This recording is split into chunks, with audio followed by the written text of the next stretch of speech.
Hello friends, आशा करता हूँ आप सब लोग ठीक से होंगे।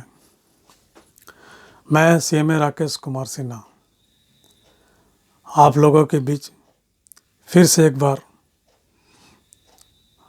आया हूँ। पिछला वीडियो जो मैंने अपलोड किया था,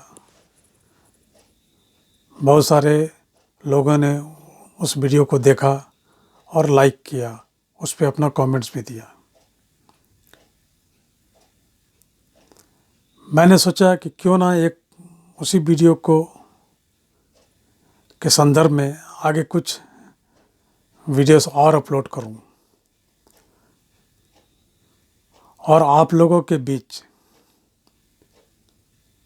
टैक्स ऑडिट के विषय में कुछ और बातें करूं। और ये वीडियो हमारे स्टूडेंट्स को, मेंबर्स को टैक्स ऑडिट को समझने में और हेल्प करेगा। इसलिए मैं अगले कुछ दिनों में कुछ सीरीज़ इस सब्जेक्ट के ऊपर मैं अपलोड करूँगा। वीडियो का सब्जेक्ट रहेगा CMA hashtag tax audit under income tax act.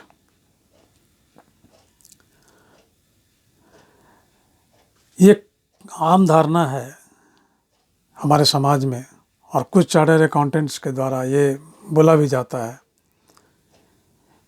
कि वो लोग एक्सपर्ट हैं, सुपीरियर हैं।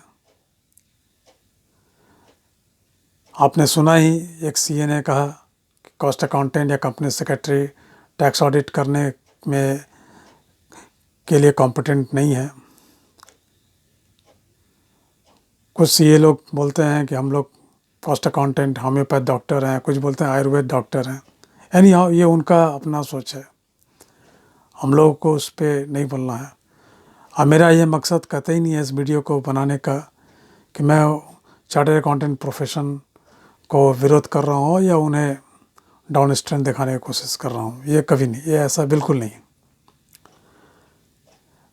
मेरा एक ही मकसद है कि मैं अपने स्टूडेंट्स को, अपने मेंबर्स को इनकम टैक्स एक्ट और उससे रिलेटेड प्रोविजंस के बारे में समझाने की कोशिश करूं। ऑल्दो हम लोग सारे मेंबर्स काफ़ी लर्नेड हैं हमारे हैं, लेकिन मेरी कोशिश रहेगी कि मैं अपने एक्सपीरियंस के बेस पे, मेरा पिछला जो 25 इयर्स का एक्सपीरियंस है उसके आधार पे इनकम टैक्स एक्ट को जो जहाँ तक मैं समझ पाया हूँ वो आप लोगों के साथ शेयर करूँ। यही मेरा मोटिव है। मेरे वीडियो सीरीज़ को देखने के बाद अगर कोई आपका क्वेरीज हो, क्वेश्चन हो, तो आप कमेंट बॉक्स में से डाल सकते हैं।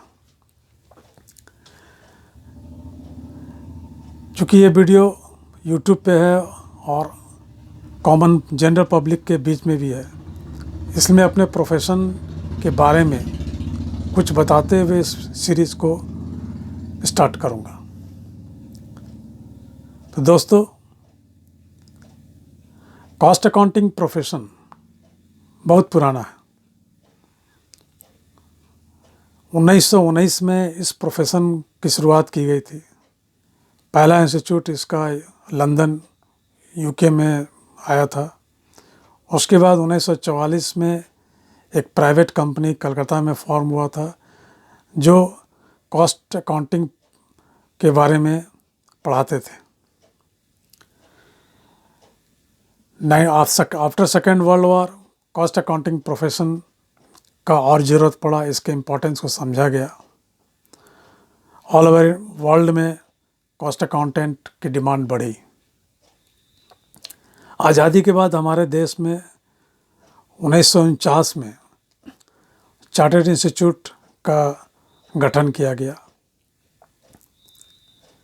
कुछ साल के बाद सरकार ने पाया कि केवल फाइनेंशियल ऑडिट से इंडस्ट्री का प्रोडक्टिविटी या कितने कॉम्पिटेंट हैं, कॉस्ट क्या आ रहा है, ये फाइनेंशियल अकाउंट से क्लियर नहीं हो पा रहा था। तो गवर्नमेंट ऑफ इंडिया ने 1959 में कॉस्ट अकाउंटिंग इंस्टीट्यूट का गठन किया। उस समय हमारे इंस्टीट्यूट को the institute of cost and works accountant of India के नाम से जाना जाता था।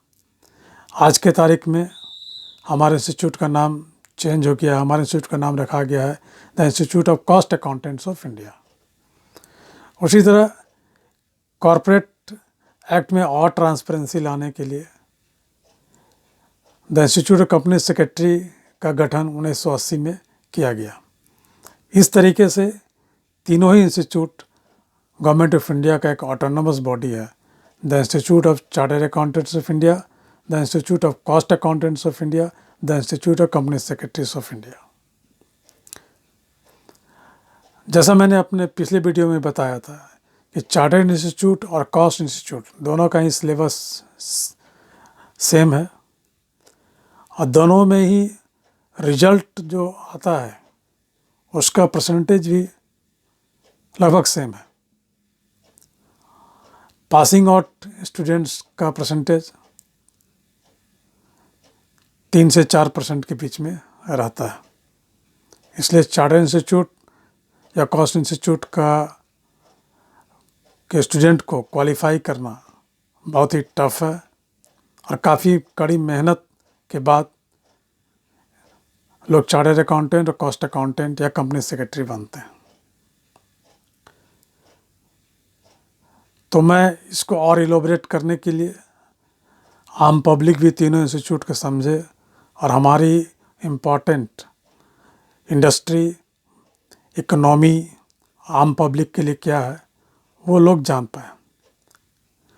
और कॉस्ट अकाउंटेंट का एक सबसे इम्पोर्टेंट ड्यूटी है, क्योंकि हम किसी भी प्रोडक्ट का कॉस्ट ऑफ प्रोडक्शन को सर्टिफाई करते हैं और हमारे ही कॉस्ट अकाउंटेंट के रिपोर्ट के बेसिस पे गवर्नमेंट ऑफ इंडिया किसी भी प्रोडक्ट का MRP फिक्स करती है।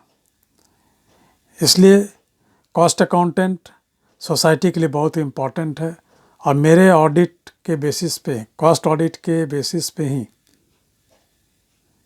MRP फिक्स किया जाता है। इसलिए हमारे काम से बेसिकली वी कॉस्ट अकाउंटेंट और also helpful for consumer protection. So आप सभी से रिक्वेस्ट है कि आप मेरे आने वाले हर सीरीज़ को देखें, समझें और आपका कोई क्वेरी हो तो आप कमेंट बॉक्स में डालें। धन्यवाद।